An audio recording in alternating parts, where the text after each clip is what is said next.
Hello, how you doing today? As I did said in time past, this is for informational purpose only. Informational purpose only. You can get this stuff off of websites and things. So I'm not, by all means, submitting some type of legal representation of this or a document that states that of any kind. So how you doing today? We were talking about when we get into a position of trying to do something called breaking confidentiality the other day, and that's very important. But I want to get a little bit deeper into another type part of those groups that will lead you into making a firmer decision as a peer. So we're not talking about the clinical part of it, we're just talking about peers. And from this video on, a lot of stuff that we're going to be discussing is going to be about peers. So, in the peer support, and we're talking about peer support today, whether it's in a group setting, whether it's an individual setting, whether it's y'all walking to the movies, no matter what it is, um, peer support only works if both parties are in agreement to it. So that means that there is nobody's trying to be better than anybody else. Nobody that's trying to be a mentor, because a mentor is a one-sided relationship. That means that you have one person that have the experience and they're taking that experience and giving it to you, but it's no you bringing it to them. So you're gaining information from that particular person, but you're not getting back or giving back that information as a support or as an education or anything that's going to provide a better position for the mentor. You're just the mentee. But peer support only works if both parties are in mutual agreement.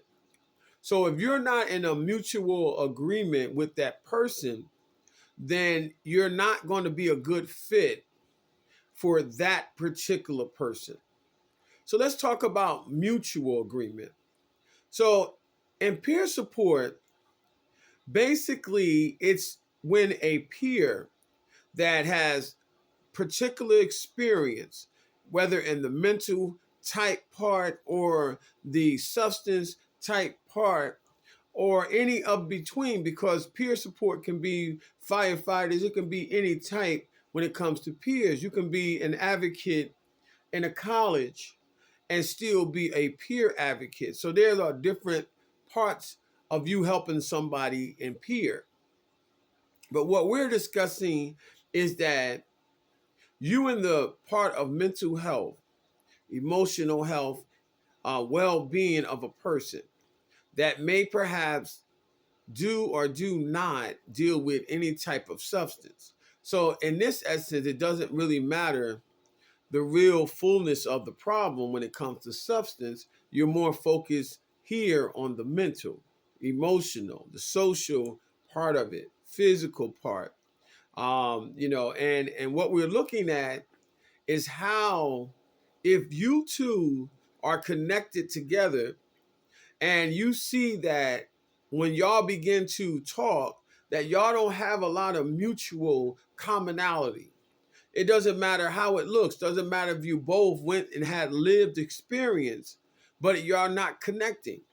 And what happens is that that relationship is not going to grow and develop where you will be a good candidate to help that person, or that person will be a good candidate to help you. And that's where the problem comes in when it comes to peer support if you're working in particular fields. So if you are peer support to someone, it must be where that peer support can delve information into you and you can delve information into them. Otherwise, it's called mentor, or you a peer mentor then, not basically focused on support.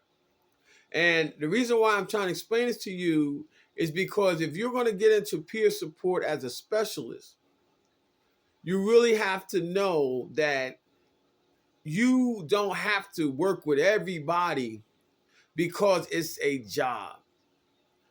Peer support is really a passionate position, and it's not about how much money you make. It's not about how many clients you get. It's really about how effective you are with that one client. If that client is growing and it shows the effectiveness in their life, then that means that there's a commonality, there's a mutual response.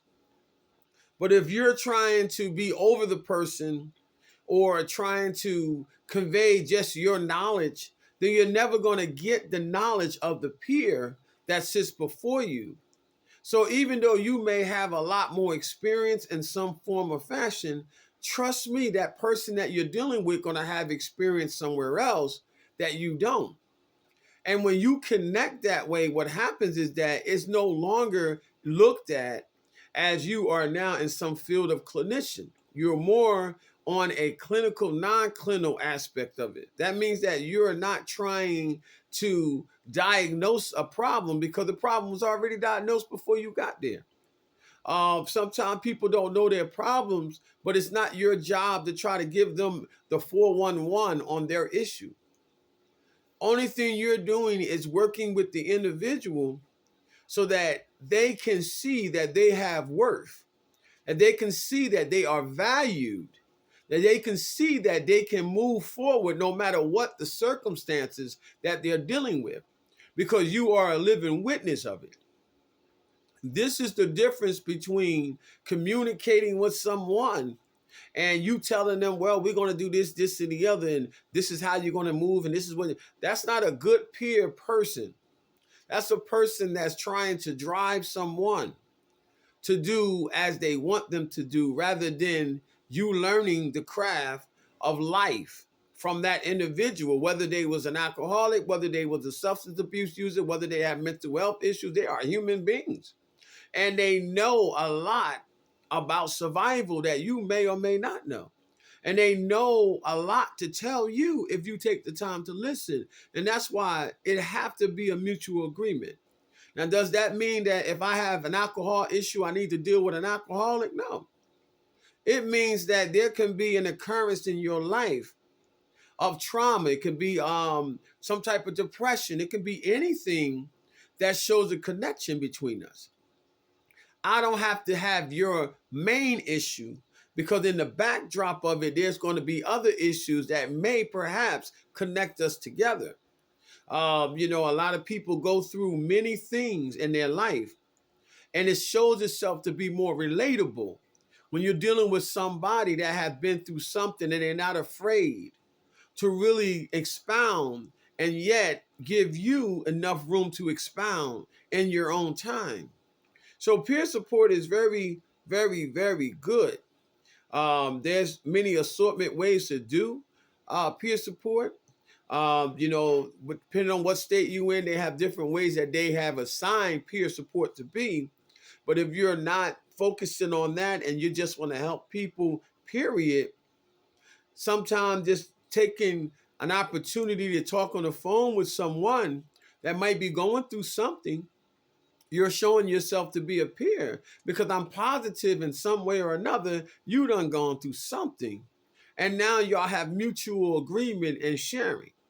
The difference as a specialist is because you have recovered from those things and now you can give back that information. Then you got the other part, which is a support group. Support groups is completely everybody's working together to get past what they're trying to get past. There may not be, or there could be somebody in there that have a recovery experience. Or maybe everybody don't have a recovery experience at all in a support group.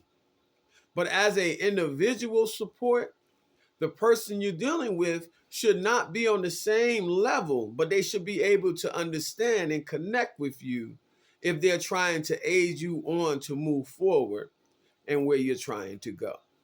All right, now.